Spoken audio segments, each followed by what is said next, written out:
I watched hours of interviews just for you to extract the strategies that got founded each of these ICT traders. So leave a like if you want more of that, and let's get into number one. Could you describe your personal model and what specific ICT concepts do you employ in it? Yeah, so my personal model is really just trading the weekly or the daily range within those specific profiles. So I utilize the economic calendar, and I'm really just looking for the Judah swing, above or below the midnight open to a specific standard deviation, market structure shift, and then entering on a fair value gap. Like 80 to 90% of my trades are probably using the fair value gap. Awesome. So are you a London trader or a New York trader, or do you do both? Just New York. New York. I've tried to, change my sleep schedule up to get up for London, but it just my body doesn't agree with it. It's very difficult to do if you're not in a part of the world where it's easy to do it. It's a challenge. Could you walk us through a typical day as a trader, and like how do you analyze? Briefly, like what's it like for you to wake up, start your day? What analysis do you do? Do you have a routine that you follow, and what would that be like? Yeah, it's pretty monotonous. Like every week I'm doing the same thing. So Sunday nights I'm sitting down at the charts and reviewing my weeklies, preparing for the week, looking at the economic calendar, and then during the evening, at each close, I'm looking at, the previous day's highs and lows, the session highs and lows, the narrative behind that, and preparing for the following day. Expecting the Judah swing in one direction or the other.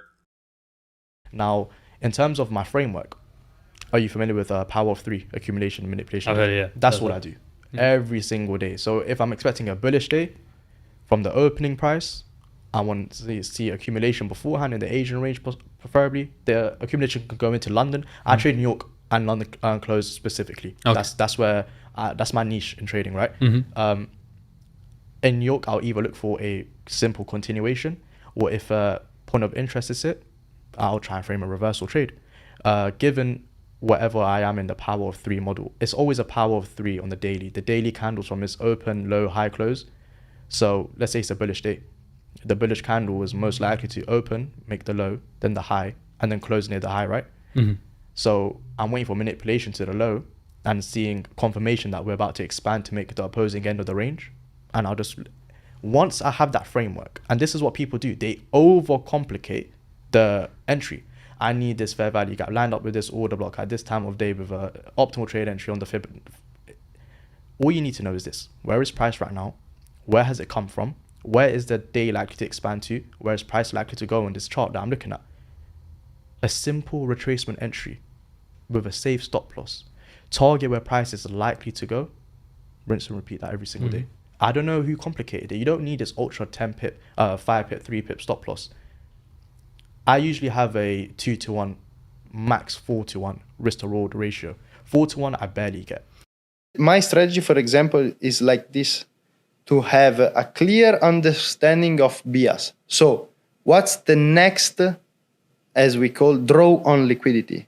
There are two possible ways that the machine works. You have the first way, the machine is gonna go to liquidity. So liquidity is in highs and lows, okay? The other way, you have inefficiency filling. So when you have movement in markets, this movement leaves small holes in price action, okay? It means that buy side and sell side liquidity are not balanced, okay? There is an imbalance.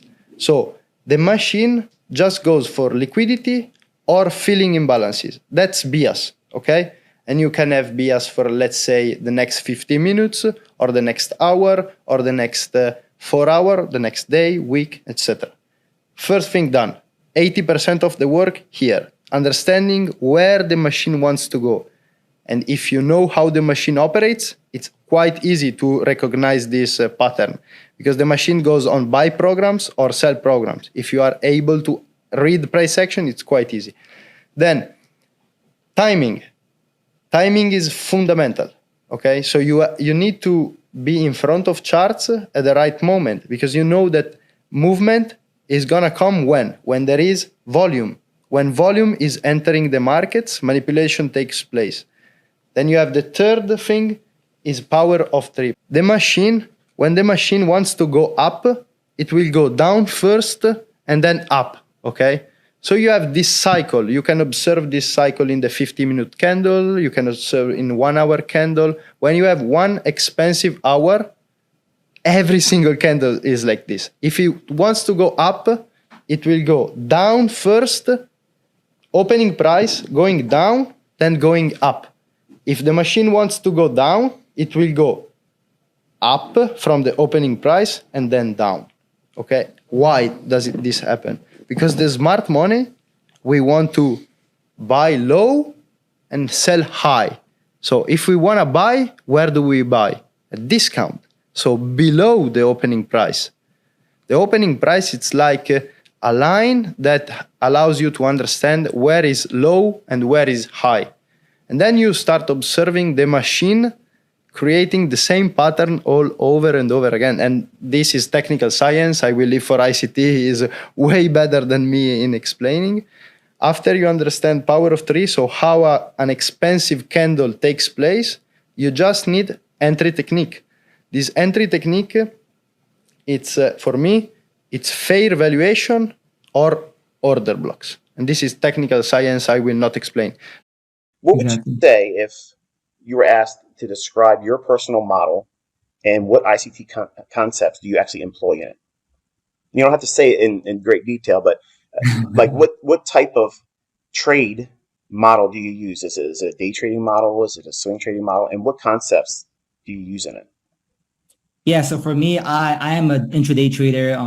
Swing trading for me, it's I can't hold a trade for a couple of days because if I'm up, if I'm up and I lose a trade, I'm like, damn, I wasted 3 days of my life for this to hit stop loss. Yeah. I can't do swing trading. So I do intraday trading. The model that I've noticed that has given me the highest probability setups is definitely trading with the institutional order flow or the trend, using fair value gaps as a way to see where price wants to go and correlating that with the institutional order flow. And then once you have that on the higher time frame, knowing what the bias is, the moment you know the bias on the higher time frame, it becomes much easier to trade and find these setups on the lower time frame. So then I go on the lower time frame, and the setups which I have found that I consider as A+ setup is during London session, it's prime time for Tiller swoops. So liquidity grabs, equal highs into an order block. That's like my best A+ setups. And then the second one would be OTE. I watched that entire playlist on YouTube, that OTE videos. That helped a lot. So those two are my main A+ setups. Okay. And it just correlates. And it's also the same as power of three. I love those three setups. Awesome. So I try to find an advantage. And so I first find out what dollar is doing. And then I find out what Euro GBP is doing. I'm looking for buy or sell. And then I'm looking at Asian range, right? Preferably, I want Asian range to be a consolidation between 20 to 30 pips, right? Just a consolidation with the highs.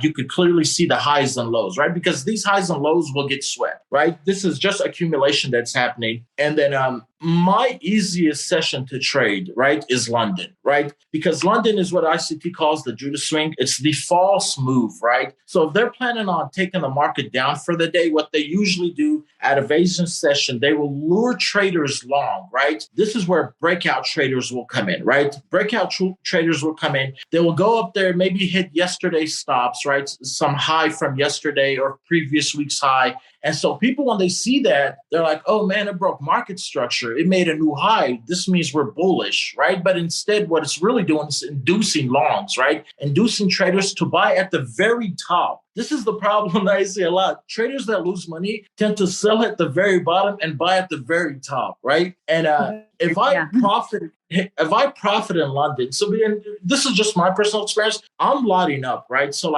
because I have money that I manage and big accounts, right? So I don't need to take many trades. I have huge positions. What I'll do, if I profit in London, you really got to give me something really convincing for me to get back in New York, right? Okay. And then just one last thing on Fridays. And so I tend to not trade Mondays, right? I wait for Mondays to show me if my bias for the week is right? I just want to show what the market is giving me. And then Thursday, New York session to Friday, I'm looking for the reversal. We've had a bullish week. Too many people are on profit. What they tend to do, they tend to spike the high, right? Like it looks like a continuation, and then they'll bring it back down for the week. So that's pretty much what I do. But if I could like sum it up, my whole strategy is I buy and sell above external and internal liquidity at areas of interest that are in premium or discount.